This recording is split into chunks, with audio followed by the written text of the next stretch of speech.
Well, Bobby, congratulations on the victory. On the broadcast, I think they use a lot of phrases like, "Oh, Bobby Green is having fun in there," while watching your fight. So, what's your initial reaction after that performance? Was I having fun? I just make that shit look easy. It ain't. I just make it look easy. You also said at Media Day that you were kind of dialing back from talking in the fights, and you talk when your opponents talk to you. Man, I wasn't doing a lot of talking on. I know, because he was getting under my skin. He was like, and he was coming with this energy. I'm like, oh, and then he said he saw fear in my eyes, and that pissed me off. I'm like, oh yeah? What's up? He brought that hood out of me, bro. I'm sorry. I wasn't supposed to say shit. But then he was saying shit to me that hit me deep in the heart, like fear. Like, there ain't no fucking fear in me, homie. You must not know. And I'm just like, my coach's like, calm down. He's trying to get you. I'm like, nah, forget that chair. I don't need that chair. I need to stand and walk. Like, I was high. Like, I just took it personal. He said I wasn't as good as Jacasey. So I was just like, I took it real personal. So did you think he was as good as you thought in there? Because I know you said after watching his fight that, like, that's a guy that you would want to fight. He came and did exactly what I expected him to do. My coach got me prepared for everything he was gonna do. He's gonna come with these wild hooks, come leaping in. So we worked on all the different traits he makes and moves. There's a little couple things that I should have done more. But I thought he was gonna come with more and be a better dance partner. I'm hoping I got fighter tonight, but I just felt like he needed to bring a little bit more, but hopefully he don't fuck my shit up. I did my work.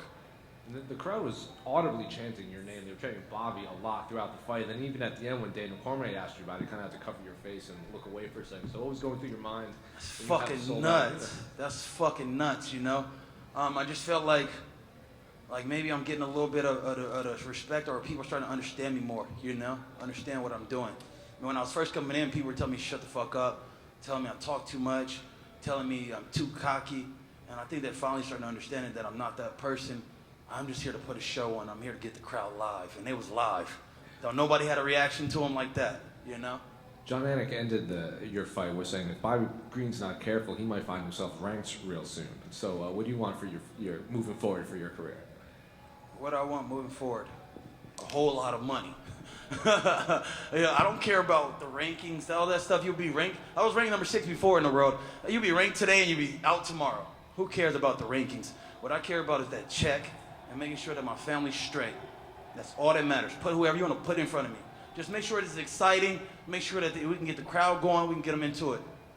You say you like to put on a show, so instead of rankings, do you look at other guys that you're like, oh, me and him would be a good fight, me and him would be a good fight? Or do you think, I can fight anyone, I'll be the one putting on the show, it doesn't matter? I do think like that, like he would be a good fight because he's going to bring it, but it takes two to dance. And as long as I do my part, that's all I can do, I thought he would bring a little bit more.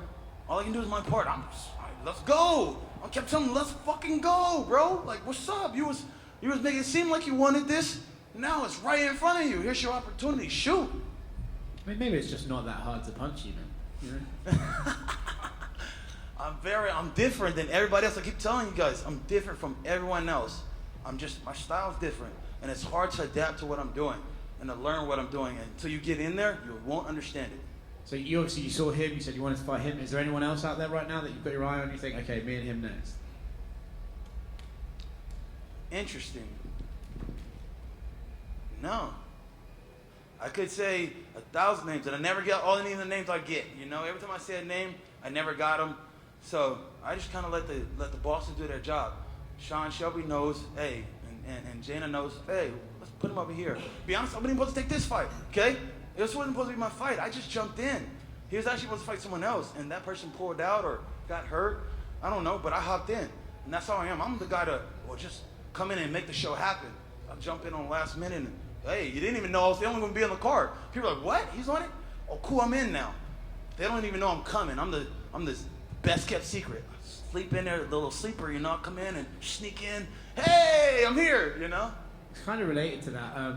They did end up rebooking the fight, but for a second there, it looked like Rafael dos Anjos wasn't going to have an opponent next week. Would you have happily stepped in 5-rounder against him next week? Next week?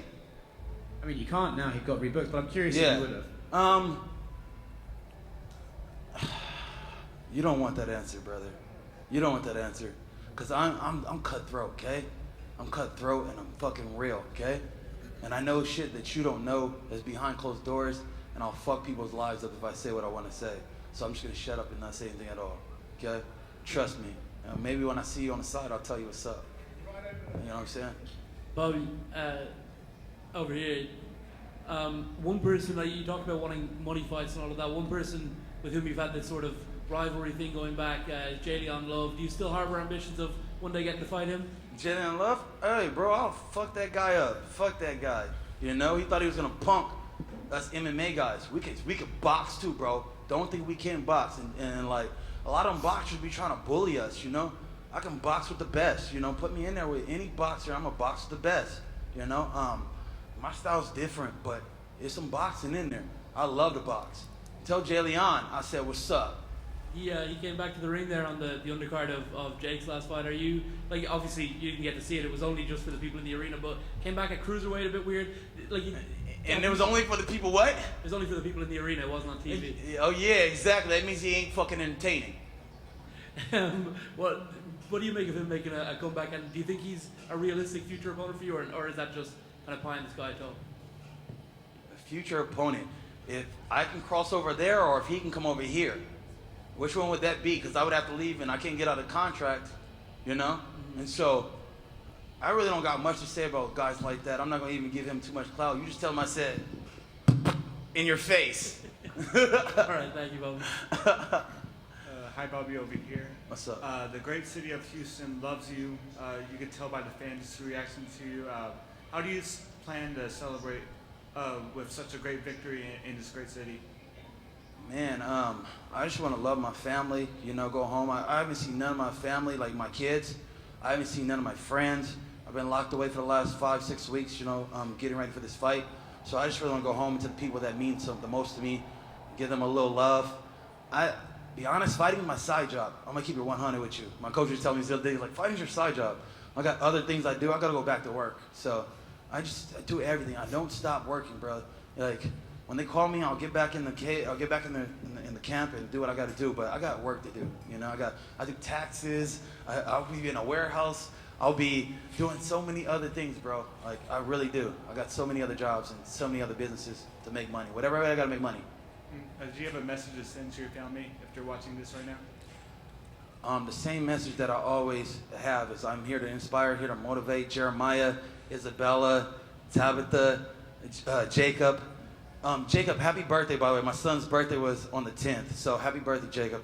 I'm just here to inspire you guys and let you know that you can do anything. Like, you have the blood of your daddy, you know, the heart of a lion, and know that because I do it, you can do it, you know, and put yourself through anything. I was watching Muhammad Ali, and he said, men went to the moon, you know, and Christopher Columbus wouldn't have discovered the world if he didn't take a risk. So I want my kids to know, take a risk, you know, take a risk. If we don't take those risks, it'll never be worth it. You'll never find out who you are. Thanks, Bobby. Right here, Bobby. Bobby, over here. Yeah. If you do win Fight of the Night like you hope, what would you do with the money? Put it on my house. I got a goal of paying my houses off this year. Pay my houses off, you know? And that's all I'm really about, is getting rid of all debt. How many houses do you have? I have 2. I gave my third baby mama money for her house, so I wouldn't count it as my third house, but I gave her money for the house. So 3 if you want to count it that way. I just want to pay off the 2 that I own. You alluded to your striking style earlier. Is there any fighter, whether it be boxer or MMA, that you take inspiration from? Yeah. Muhammad Ali's number 1. My jab comes from Muhammad Ali. I picked that up from him. When I was in foster care, I used to live with this white family, and the dad just knew I was like a messed up, damaged kid, you know? So he'd take me and put me in front of Ali videos as I was a kid, and I just watched him move. I watched him jab, you know?